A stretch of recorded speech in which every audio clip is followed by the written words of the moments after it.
Olá, boa noite, boa tarde, bom dia. Aqui quem fala é o Wagner Leão, de volta aqui com mais um episódio do podcast do Carioca Dev.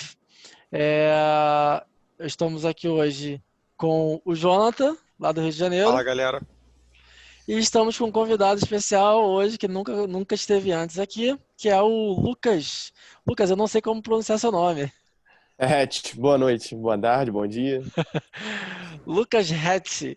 Bom, galera, eu não sei, provavelmente, não sei se vocês estão por dentro do tópico que é desenvolvimento de jogos educativos, e essa é a razão do Lucas estar aqui hoje. Esse é o nosso tema de hoje, é o mercado de desenvolvimento de jogos educativos. E eu vou começar pedindo para você se apresentar, Lucas. Sinta-se à vontade. Bom, boa tarde, boa noite, bom dia de novo. Meu nome é Lucas Rett, eu tenho 23 anos, sou recém-formado lá na Unicarioca, e eu trabalhei durante alguns anos, alguns 3 anos, no Núcleo de Computação Aplicada da Unicarioca. Eu consegui entrar lá graças ao projeto, né, o Matrix, que me deu aí o início no C Sharp, pessoal que vos faz esse podcast, que me ajudou nessa ponte. Boa. E aí eu parti para o Nucap e aí comecei minha história com desenvolvimento de games, né, no cenário assim para educação. E basicamente isso, né? Deixa eu ver o que mais. Acho que só para contar nesse ponto. Acho que é o que importa dizer agora.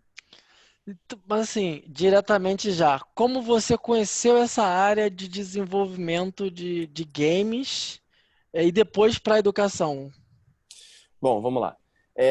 Como eu conheci desenvolvimento de games? Eu sempre fui apaixonado por jogar tudo que é tipo de videogame. Então, desde pequeno, peguei os videogames que eram da minha mãe, esse tipo de coisa. Então, já sabia que eu queria trabalhar com jogos. Na verdade, esse foi o motivo por eu fazer ciência da computação.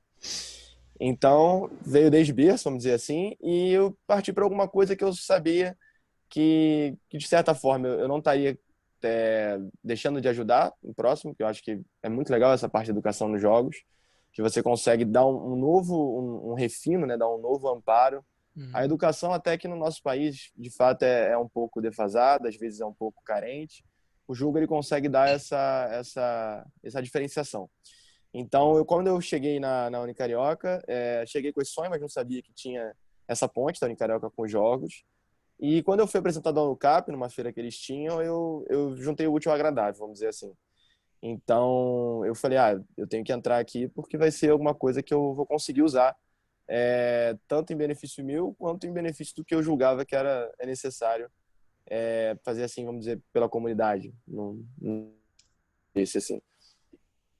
Então, mas assim, o que você fazia na prática mesmo relacionado aos jogos? A gente entendeu que você teve um approach uma aproximação com a parte de educação. Você sempre gostou de jogos, isso facilita um pouco, né, para você criar aquele vínculo ali. Mas como é que você começou a desenvolver mesmo os jogos? Qual a linguagem você utilizava? Qual framework? Bom, então, aí quando eu fui aceito, né, quando eu passei no processo seletivo, eu podia escolher a linguagem que eu queria começar e a engine que eu queria Hum, usar. Então, aí sim eu escolhi a Unity pelo simples fato da comunidade. Eu acho a comunidade da Unity, depois de eu pesquisar, traçando um paralelo com a Unreal, são as duas mais famosas no cenário atual, mundial. Julgamos a Unity melhor por alguns motivos desses de comunidade. E a linguagem que vinha embarcada na Unity na época que eu comecei era ou C Sharp ou JavaScript. E a minha escolha foi por causa do Matrix, do meu background, que já me mostrou o C Sharp, né? Me colocou nesse meio o C Sharp. Então eu achei que seria a melhor opção, né? Quanto à engine em si, a Unity ela é muito fácil de ser trabalhada para quem já tem alguma experiência com projetos 3D, para quem tem experiência com Visual Studio. E ela tem uma ideia própria e, ao mesmo tempo, ela uhum. permite a integração com o visual. Então, fica a critério do programador, do desenvolvedor de jogos, escolher que ferramenta usar. Quando eu comecei a desenvolver, particularmente, eu não sabia nada de jogos. Eu acho que é mais um ponto positivo para a plataforma, porque ela é bem fácil de usar, é até boa de personalização, eu consigo mexer nas janelas que eu quero. Então, naquele momento eu vi que eu podia começar, né? Que era Uhum. uma oportunidade para um desenvolvedor novo e ao mesmo tempo que eu conseguiria juntar de novo a história dos jogos, né? E aí a Unity, como facilitou isso, já ficava no Visual Studio por já conhecer alguns paradigmas de computação, alguns algumas mecânicas de C Sharp, por exemplo, e aí eu preferi ficar com essa linhagem de Unity, C Sharp, trabalhando com Visual Studio. Explica assim um pouco mais detalhadamente o que que é o Unity exatamente. Quando a gente fala do Unity, o Unity é o framework, o Unity é a plataforma que compõe todos os facilitadores para você desenvolver jogos. Bom, a Unity, ela não é uma IDE, né? Ela não é um programa de código, ela é uma plataforma, de fato, de desenvolvimento de games, né? Ela é onde você consegue colocar, por exemplo, um objeto 3D, onde você linka todos os seus objetos para montar um jogo. É nele que você consegue, por exemplo, fazer seu sistema de fases, sua mecânica de jogador, mecânica de pool, tudo que é linkado à parte de movimentação, de construção de um jogo, na parte visual dele, a Unity é quem faz. Então, eu preciso alocar objetos da Unity, da programação orientada a objeto, com o meu script por trás dos panos, que é feito no Visual Studio. Então, por exemplo, eu coloco um objeto na cena, uma plataforma, e eu quero que ela mexa, eu vou na Unity e vou setar ela por código no Visual Studio. É uma interação muito boa de fazer com os dois. Você faz o script no Visual Studio, ele automaticamente responde na Unity. Então, eu consigo fazer esse link dos dois graças a essa interação da plataforma de desenvolvimento, que é a Unity, né? Acho que é até a melhor nomenclatura, uma plataforma de desenvolvimento, com o C Sharp. A Unity também, ela além de uma plataforma de desenvolvimento de jogos, ela é uma plataforma de animação. Então, além de todos os programas já conhecidos, como Blender, 3D Max e todos os outros que estão aí no mercado, a Unity também faz essa parte de animação, né? Ela é inclusive multifuncional. A gente consegue desde da animação mais básica a mais avançada. Então, ela elenca vários conceitos de inspeção de material, de cor, de animação, de movimentação. Então, é basicamente uma plataforma que você cria o seu esqueleto do jogo e dá vida com o script. Acho que é a melhor analogia que eu consigo fazer.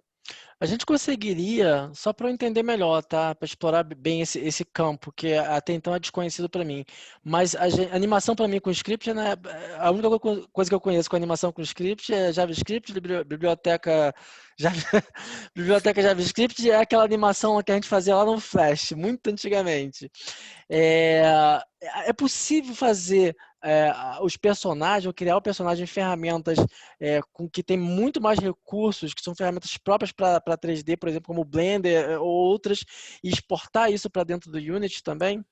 Perfeito. A gente consegue sim, tanto no Blender quanto no 3D Max e muitos outros que eu não conheço, até porque não são da minha alçada, mas a Unity aceita vários formatos. Ela é até um programa bem, vamos dizer assim, homogêneo, porque ela aceita formatos como FBX, .object, que são formatos dos mais usados hoje em dia. Então, não só nesses, por exemplo, o SketchUp, que é uma ferramenta gratuita, o próprio Blender, se eu não me engano, é open source, né, gratuito. Então, ela permite que a gente coloque um personagem e nela a gente anime e com o código a gente dá uma ação para aquela animação começar. Então, a gente trabalha aí com 3 frentes, né? Que é o desenvolvimento do personagem no modelador 3D, Uhum. o seu link na Unity, né? Para que ele ganhe uma posição no cenário, alguma coisa. Cria animação na Unity e por código a gente seta uma animação para começar a tal momento, ou quando o personagem fizer alguma coisa, algum tipo de ação. É mais ou menos por aí que funciona. É exatamente isso que eu queria pegar, esse processo, né? Desde a possibilidade de criar o personagem, uma ferramenta 3D, e trazer ele para dentro da plataforma Unity, e assim inserir as regras de movimento, as regras do jogo, a gamification rules, não sei se ainda usa esse termo, Uhum. e as regras de negócio também, né? As regras de negócio via código. E aí a gente usa o C Exatamente. Sharp, é possível usar o C Sharp. Hoje só é possível usar o C Sharp. Desde 2017, da Unity 2018, né, que foi feito em 2017, Hum. só o C Sharp foi a linguagem que eles deixaram em curso, né? O JavaScript ele foi abolido, 3 anos antes ele já havia dizendo que ia ser tirado pela limitação do JavaScript em alguns quesitos e que ficaria só o C Sharp. Então deu tempo dos programadores aí que trabalhavam com JavaScript, que era uma galera mais antiga, dar um rework na cabeça para trocar de ferramenta se quisesse continuar trabalhando com Unity. Só Uhum. para traçar um paralelo, na Unreal se usa o C++ e não o C Sharp. Então, assim, nas duas mais famosas no mercado, ambas com as suas versões free, são C++ e C Sharp as duas linguagens hoje utilizadas. Cara, isso era exatamente o que eu ia te perguntar, quais as tecnologias mais preeminentes nessa área aí. Mas você já acabou respondendo, isso é legal. Agora, existe outra plataforma além do Unity? Outras Existe uma, plataformas tão completas, tão robustas quanto? Existem várias plataformas, inclusive, citando aí jogos multi vendidos via PS4, via Xbox. Muitas desenvolvedoras têm a plataforma própria, exemplo da EA e a Frostbite, por exemplo. Essas tecnologias, infelizmente, elas não são disponibilizadas ao público, então tem uma, um certo controle disso. Existem plataformas open source, aí eu vou ser muito honesto dizer que eu nunca trabalhei com elas, mas quanto a outras plataformas, existem sim. Talvez não com a comunidade tão grande quanto essas duas, que largamente são as mais usadas. Muito para hoje em dia para telefone. Mobile usa largamente a Unity e a Unreal. Aí a Unity, pela democratização dessa plataforma, ela leva uma certa vantagem. E vamos dizer assim que são as duas que te permitem essa maior gama de projetos. Uma outra coisa que, por exemplo, só com a Unity, e aí eu tenho como te afirmar, você consegue desenvolver para PlayStation 4, Xbox One, 360, PlayStation 3, computador, Android, iOS. Então, assim, é muito vasto você gerar um jogo, você cria a tua plataforma, o teu game, e na hora de disponibilizar você tem milhares, uma cartela de infinitas possibilidades para você disponibilizar teu jogo. Então, às vezes, você tem um trabalho de programar uma vez só, faz algumas correções pontuais, né, para poder disponibilizar ele para Android, para iOS, e disponibiliza para várias plataformas. Então, esse é um ponto que eu acho muito positivo dessa indústria. Bacana. Legal. Eu tenho uma pergunta, na verdade ela está junta com, na verdade são várias perguntas numa só, que quando você falou de código e tal, isso já veio na minha cabeça uma curiosidade que é, cara, eu nunca programei um jogo. Eu acho que até hoje eu abri o Unity uma vez só, quando uma colega minha de trabalho estava fazendo um jogo e ela falou, enfim, eu estava acompanhando um pouco a parte técnica, né? Só que assim, eu foquei no código um pouco e vi que precisava de fazer uns ajustes e tal em termos de qualidade de código. E aí é o ponto que eu quero chegar. Como é que isso é porque assim, para mim é muito difícil porque eu nunca vivenciei esse mercado. Então, como é organizado o código de um projeto de game?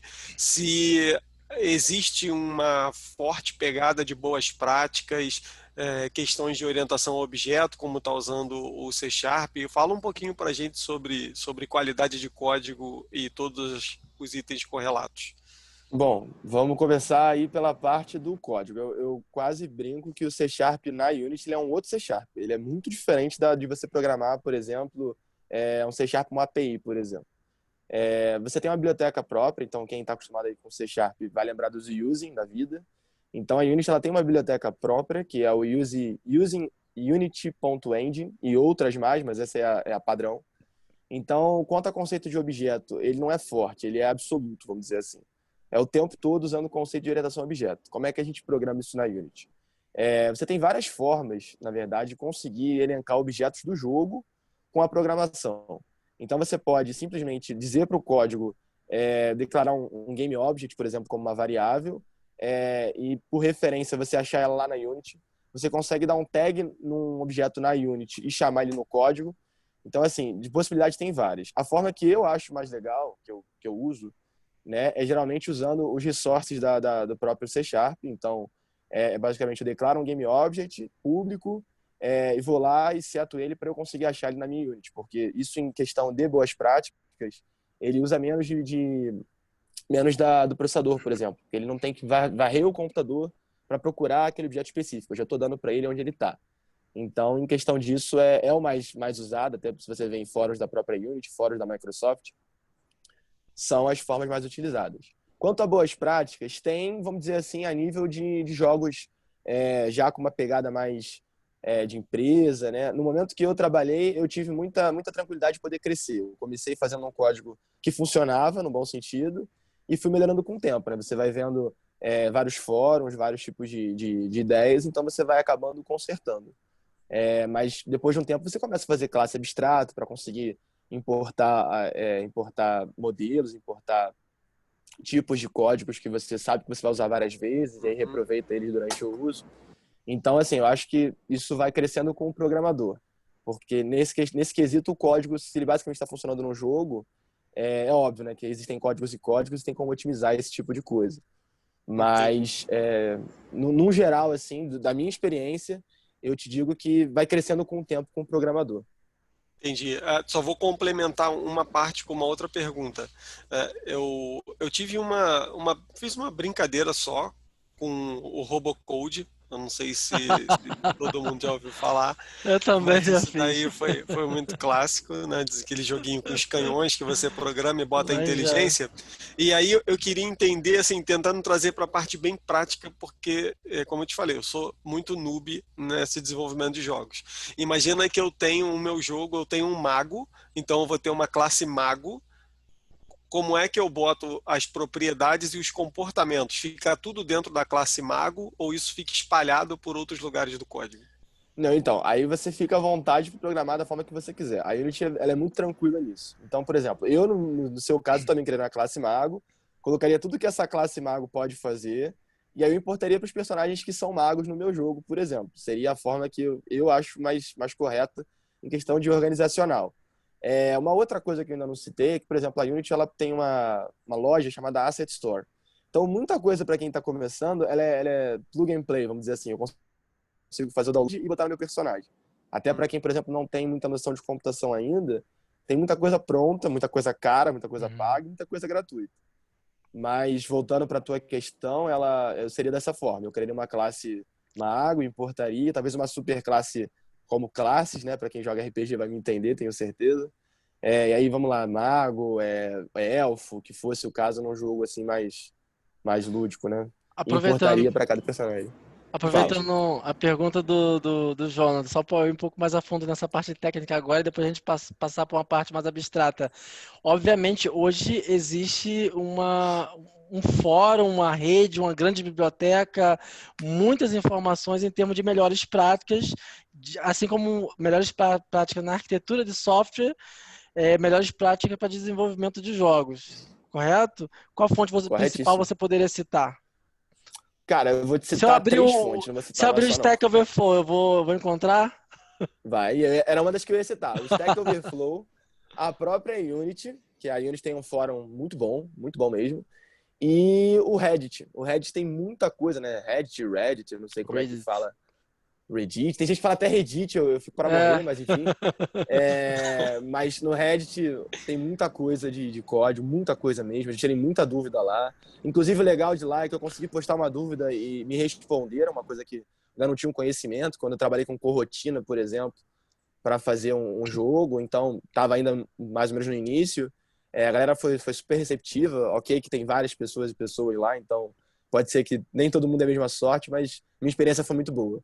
Então fica a dica aí para quem precisar do Boa. Reddit, da Unity 3D e do próprio Stack Overflow. Boa. Então vou aproveitar assim, você poderia citar um projeto que você trabalhou, voltando mais para a área educacional mesmo. Pelo que eu entendi, você chegou a trabalhar em projetos focados na área educacional. Você poderia citar um projeto, uma característica de um projeto que você achou que contribuiu bastante, não só para você, para o seu crescimento, mas é um projeto que contribuiria para o aprendizado da sociedade de uma forma geral? Bom, eu vou te citar, eu vou de novo ser um pouco aberto e vou citar dois. Ok, ótimo, fica à O vontade. primeiro que eu trabalhei, foi inclusive meu primeiro projeto no CAP, foi de criar um protocolo, né, um projeto, que conseguisse traduzir o plano de emergência das usinas nucleares de Angra dos Reis. Então, como é que foi esse projeto? A gente tinha uma demanda, que era as cartilhas, né, tipo revista em quadrinho, para as crianças do entorno ali de Angra dos Reis, das escolas, saberem como se portar no caso de uma emergência, né, no caso de uma necessidade de evacuação. Então, o que a gente foi, né? Eu e meu orientador, né, o professor André Cotelli, ele me ajudou a ler esse tipo de informação, até porque eu era muito novo nesse mundo, e a gente transformou num jogo, onde o personagem, por exemplo, ele faz todas as ações que uma criança tem que fazer no caso de uma necessidade, até para um treinamento eventual, ele consegue ser utilizado. Então, a gente criou um jogo de terceira pessoa, onde tem uma criança, que é o Júlio, nosso personagem, e o Júlio tem que pegar a mochila, botar uma muda de roupa, documentos, tudo que o protocolo mesmo da Defesa Civil junto com a Comissão de Energia Nuclear Nacional, seta como importante. Então a gente teve esse cuidado, né, de não fugir em nada do protocolo, fechar o gás, desligar a luz no disjuntor. Então tudo isso é um jogo passo a passo para a criança ir mais como realidade, né, de uma forma diferente, do que propriamente um jogo de fases, de desafios. Ele é mais um educativo interativo do que propriamente um jogo. Né? E esse jogo ele foi inclusive muito bem aceito. Ele foi até eu fui para a USP defender essa pesquisa, então ela foi bem fundamentada, ela foi escrita, ela gerou artigo. Então assim, foi um jogo que no geral ele hoje está em Angra, né? Ele faz parte junto com o OCAP, né? Quando precisa ser levado, quando precisa dar algum utilizado. Então é um jogo que já atingiu crianças e eu acho que por isso a viabilidade dele foi bem legal. Tanto para mim como crescimento pessoal, né? Porque aí sim os artigos, as defesas que foram importantes para o meu crescimento, principalmente acadêmico. E para as pessoas, acho que poder aproveitar o jogo, né, de uma forma diferente, ter um protocolo tão importante de uma forma diferenciada, às vezes no celular, às vezes no computador, é bem diferente. E o outro que eu posso citar foi um jogo de realidade aumentada, conceito que está bem alto hoje em dia, utilizando uma API chamada Vuforia, que ela junta ao Unity, né, para a gente conseguir ter essa realidade aumentada. A gente criou 26 cartas, isso foi um projeto em parceria com o mestrado da Unicarioca, para que tivesse um jogo para ajudar na alfabetização e no letramento digital das crianças. Então, as crianças escaneiam a frente da carta, de uma das 26 cartas do jogo, e aí vamos supor que ela tenha escaneado um QR Code que gera uma abelha. Aí a criança não vai saber que é abelha, ela vai ter uma adivinha, né, em letras miúdas. É o animal que é listrado e as pessoas levam mel. E aí uma criança de 5, 6 anos vai ter o discernimento ali de 3 opções, vai ter mosquito, vai ter abelha e vai ter macaco. E aí se ela acertar, ótimo, ela vai ser parabenizada, gera uma curiosidade do animal, até para explicar um pouco mais sobre o animal. E logo depois ela vai ter o objeto em 3D, né? Ela vira a carta de cabeça para baixo, e aí ela escaneia aquele verso da carta, e a gente conseguiu fazer o tracking dessas cartas, e aí gera uma abelha nascendo, uma abelha, enfim, abelha, mosquito, vários animais diferentes, cada um para sua letra respectiva do alfabeto. Esse é utilizado em uma professora do mestrado, né, que deu a ideia para a gente. Ele é utilizado em escolas municipais de Caxias, que é onde ela tem como aplicar esse projeto. Esse também eu acho que foi um dos mais legais que eu fiz lá, exatamente pelo fato de atingir uma galera boa, principalmente público infantil, né, e de escola pública que às vezes necessita desse diferencial, dessa inovação. Cara, Porra, bem bacana, bacana. cara. Parabéns, cara. Muito legal essa experiência. Bem bacana. Eu experimentei algumas vezes alguns projetos, eu não lembro se eu cheguei a testar esse quando eu fui no próprio laboratório do NUCAP e quando teve feira dentro da Unicarioca, que acabou calhando da gente estar com o evento do Unicarioca Dev Day rolando, e eu passei lá para ver e eu achei bem legal.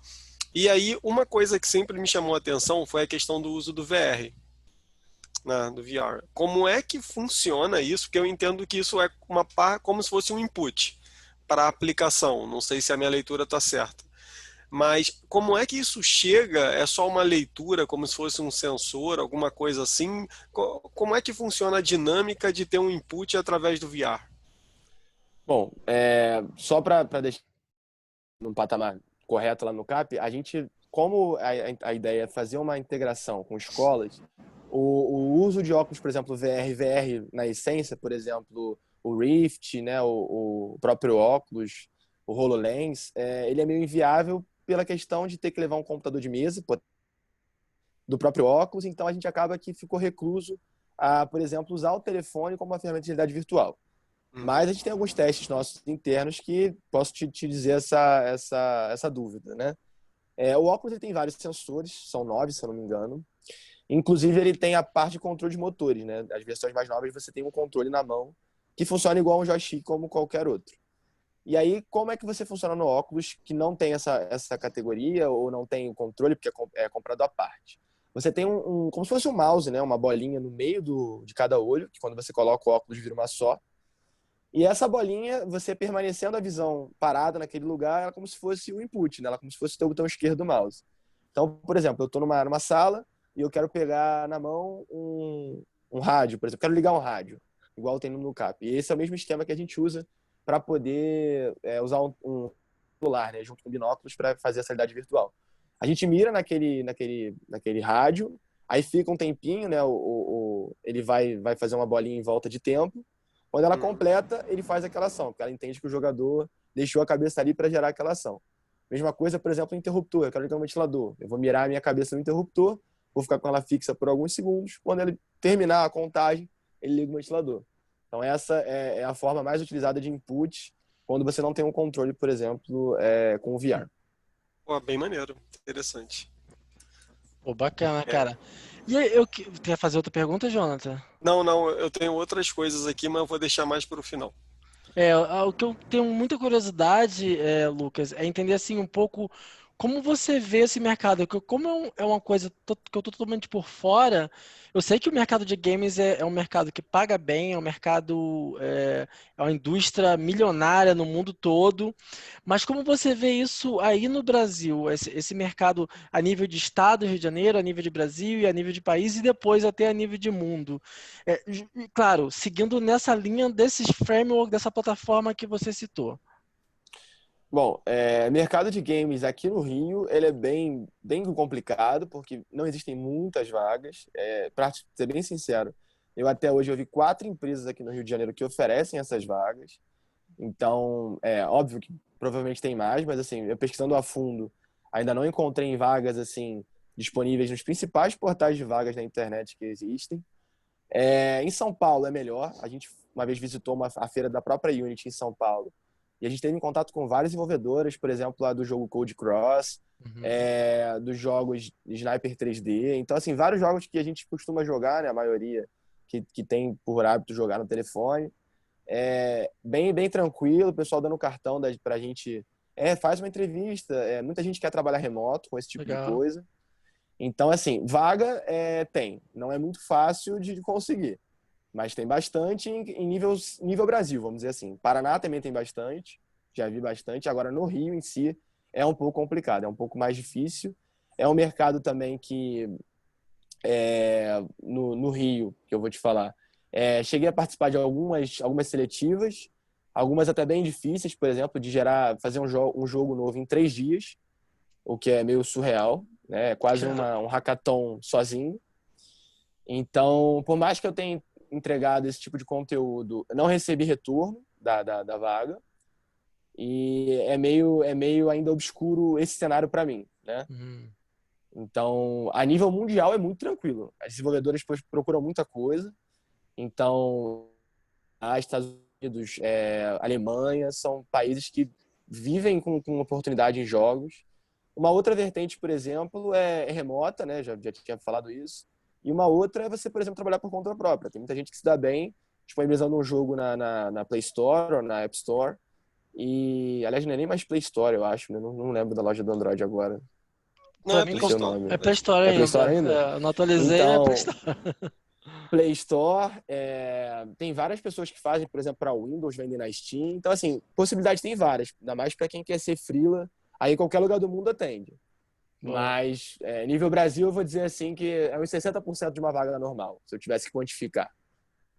Legal, entendi o ponto. Mas assim, e quando você fala, a gente falou um pouco mais de mercado de game, agora focado na área de educação, você acha que reduz ainda mais esse ponto? Tem O projeto, lá, o governo patrocina projetos nessa área, existem mercados educativos focados nessa área. então, existem algumas. Primeira pergunta, você me perguntou se existe mercado de educação, se ele é menor. Ele é bem menor. Posso começar te falando, por exemplo, que o governo ele dá, minha bolsa, inclusive, na Unicarioca, foi paga pelo governo, né? Eu era CNPq. Então, sim, tem uma ajuda do governo. A própria FAPERJ está sempre por dentro. Tem iniciativa privada ajudando esse tipo de conteúdo. Então, por exemplo, o Instituto TIM patrocinou no CAP durante muito tempo. Deixa eu ver quem mais aqui. Além do CNPq, a FAPERJ, acho que foram só os patrocínios que a gente teve. Eu sei que a Samsung tem uma divisão para apoiar esse tipo de coisa. É, Basicamente são as empresas que eu posso falar com certeza que apoiam esse tipo de conteúdo. Na iniciativa privada, a gente tem alguns jogos, por exemplo, acho que a Play Kids faz esse gap de educação no telefone, mas é mais recluso ainda para a educação em si. São poucas as empresas que fazem jogos, por exemplo, para esse tipo de público, né? Em contrapartida, o conceito de gamificação cada vez mais alto no mercado, subindo mais. Eu vi, por exemplo, com pandemia, meu primo que é menor que eu, a empresa que fabrica o livro dele tem várias atividades agora com gamificação.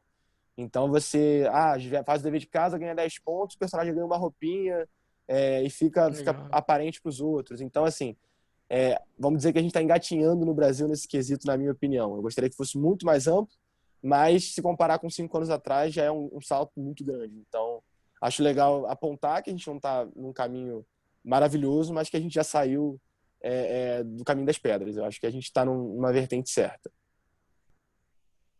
Pô, cara, bacana, muito legal isso tudo. Cara, e quais os conselhos, qual conselho você deixaria para quem gostaria de entrar nessa área hoje, assim? O cara que está nos ouvindo agora, tá via podcast ou assistindo no YouTube e pensou assim, poxa, que legal, que experiência legal, eu quero entrar nisso, eu quero conhecer mais esse mercado. Quais são as fontes, como é que ele começa a estudar para isso, o que ele precisa? Bom, fontes legais que eu posso recomendar. O YouTube, eu acho que ele hoje é pai de muita coisa, né? Para qualquer assunto que você queira começar, acho que o YouTube tem sempre um pontapé inicial. Usei alguns cursos da Udemy, fica uma dica aí. Tenho alguns cursos Boa. bons para indicar. Inclusive, promoções da Udemy fazem valer a pena. Eu comprei curso por R$ 2,99 que eu usei muito. Então, assim, conceitos básicos de orientação a objeto em C Sharp, conhecendo a ferramenta Unity 3D desde o zero. Aulas mais básicas, assim, para você primeiro entender a ferramenta, porque é muito botão, é muita função, então é legal esse tipo de iniciação. Uma outra ideia legal também que me ajudou muito, inclusive na época do Matrix, que eu conheci lá, foi o Solo Learning.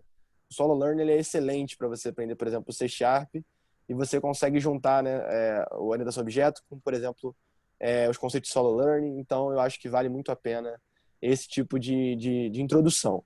Para começar, eu posso ir num lugar que tivesse esse tipo de iniciação. Então, existem empresas que dão treinamento, que trabalham com Unity em São Paulo, eu sei que tem. Mais uma vez, não é um mercado tão fácil, então não fica muito possível de arrumar em qualquer esquina uma oportunidade. Mas, ao mesmo tempo, para quem quer começar mesmo, disponibilizar trabalho nas ferramentas tipo Adobe. Tem gente que cria Instagram para começar e disponibiliza trabalho como freela até ser contratado. Legal. Portfólio nesse quesito para começar também é muito importante. Então, a minha dica é começar a fazer um jogo próprio, vai fazendo o que gosta, cria um mundo aberto, cria um jogo de fase, de plataforma, disponibiliza, seja visto. Então, YouTube, cria um canal, vai pro Instagram. Eu acho que ser visto no primeiro momento é muito importante. Cara, tá profissional as tuas dicas, tá excelente. Era exatamente tudo que eu planejava perguntar, você já adiantou. Excelente. Cara, ó, assim, da minha parte, uma última pergunta. Quais livros você recomendaria para alguém que está nos ouvindo nesse momento? Qual livro você gostaria de recomendar? Não precisa exatamente ser um livro na área de desenvolvimento de jogos. Pode ser. A gente sempre faz isso aqui no podcast. Qual livro você está lendo? Qual livro você leu que de alguma forma te impulsionou, que te motivou, que fez a diferença em algum momento para você que você gostaria de recomendar? Cara, não é bem o livro, mas assim, o manual inicial da Unity foi o meu pontapé, então acho que eu tenho que falar dele aqui, eu tenho que dar esse feeling pra galera, essa ideia. Tem um livro que chama What's on Your Mind, que é um livro de programação mais para abstração, então nível de conhecimento, por exemplo, para você organizar suas ideias e coisas assim, né, para você começar a criar um código legal, um código limpo. E eu What's on usei your mind? Sorry. What's on Your Mind é o nome. Ok. Go ahead, sorry. E basicamente foi esse. Eu tinha mais um para indicar, mas juro pra você que eu tô lembrando, não consigo, cara. É um livro até que eu li tem muitos anos, tem 3 anos, mas foi meu inicial. É um livro que tem várias sequências, que ele tem vários exercícios. Se eu não lembrar até o final, eu juro que eu dou o nome para você e você coloca aí pra Boa. galera. Tranquilo. Show. Jonathan, quer fazer alguma pergunta? Sim. Primeiro contextualizar, né?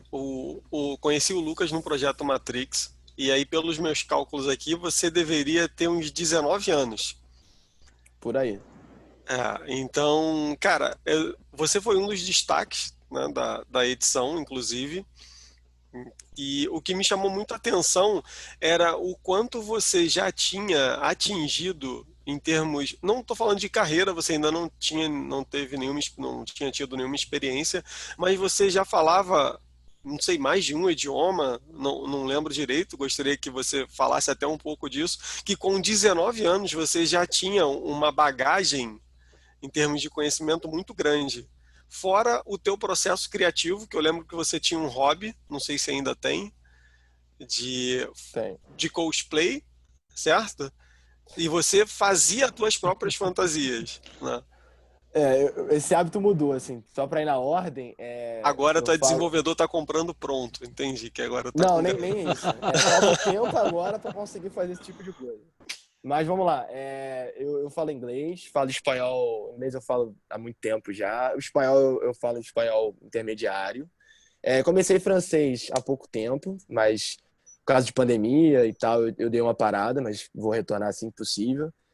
Sempre gostei muito de idioma, então, mais do que ter o idioma, para mim é legal conhecer, né? Então, assim, gostaria, se eu tiver tempo na minha vida, de falar japonês, alemão. Então, assim, acho que nesse quesito, em idiomas é o limite. Quanto ao meu hábito de cosplay, cara, eu fiz mais uns 2 anos, depois começou a ficar pesado em questão de tempo, até porque a viagem para São Paulo, na Comic Con, que é onde eu gostaria, que eu gosto de ir sempre, não é muito barata, então depende de várias coisas. Eu só evoluí meu hobby, por exemplo, para outras coisas. Então, faço alguns controles hoje para videogame, continuo apaixonado por videogame. Então, quando eu tenho tempo livre, eu vou para uma parte mais handcraft, de pintura, de coisas assim, de modelos 3D, mesmo na mão, né? Acho que é isso. Acho que basicamente isso. Até recentemente comprei impressora 3D, então tô nessa vibe total. Maneiro. E esse daí emenda com a última pergunta que eu ia te fazer, que é o que eu percebo é que você tem uma veia criativa muito forte, dado até as coisas que você gosta, que são coisas relacionadas à criatividade e tudo. Para mim é meio óbvio, mas eu queria ouvir de você o quanto isso te impactou positivamente, né, no teu processo de construção de um jogo, né, no teu trabalho. É o seguinte, o meu processo criativo, eu acho que é muito legal no jogo, por exemplo, porque a gente tem um objeto para criar, né? A gente tem um final para entregar, mas o meio do caminho ele é muito à vontade. Então, por exemplo, eu tenho que criar um jogo que uma raposa pega uma ovelha, mas eu posso criar o cenário, eu posso criar o campo, eu posso adicionar várias funções ali no meio. O que, por exemplo, se eu tenho que desenvolver uma aplicação, vamos dizer assim, um caixa de mercado, um sistema de vendas, ela é muito mais engessada em questão de eu poder criar, né, dar a minha assinatura num projeto. Então esse também eu acho que é um ponto legal para jogos. Não que a criatividade ela não me ajude no processo de desenvolvimento de um aplicativo mais sério, vamos dizer assim, né, com mais demanda profissional. Mas eu acho que para mim é muito positivo esse processo, essa ideia, né, esse insight, esse brainstorm inicial, onde eu posso conversar com a pessoa sobre o que ela espera do jogo e traduzir as minhas ideias com a dos próprios donos do jogo, né? Eu acho que esse foi um dos pontos mais legais de criar jogos, assim. Ah, legal, legal. Boa. Galera, só vou fazer um encerramento aqui. Muito obrigado pela participação do Lucas, muito obrigado pela participação do Jonathan. Vejo vocês então no próximo episódio. Se inscreva no canal, deixe seu like, comente, compartilhe. Grande abraço a todos. Tchau, tchau, um Valeu, abraço. valeu.